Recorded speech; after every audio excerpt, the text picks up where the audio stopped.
शीतली प्राणायाम करण्यासाठी जे आहे आपल्याला जिभेचा उपयोग करावा लागतो. या ठिकाणी आपल्याला जीभ जी आहे बाहेर काढावी लागते आणि आपल्या जिभेला गोलाकार असा स्ट्रॉ सारखा आकार जो आहे द्यावा लागतो आणि स्ट्रॉ सारखा आकार दिल्यानंतर या ठिकाणी आपल्याला त्या स्ट्रॉच्या मदतीने श्वास घ्यायचा आहे आणि नाकाद्वारे बाहेर फेकायचा आहे. एकदा बघून घ्या.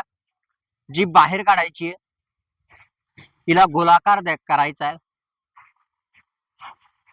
आणि त्या ठिकाणी श्वास जो आहे तो त्या नलिके थ्रू जे आहे जिभे थ्रू आपल्याला घ्यायचा आहे. आपले हात जे आहे चीन मुद्रेमध्ये असतील.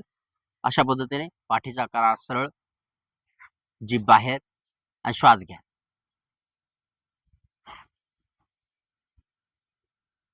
आणि श्वास जो आहे आपल्याला नाकाने सोडायचा आहे.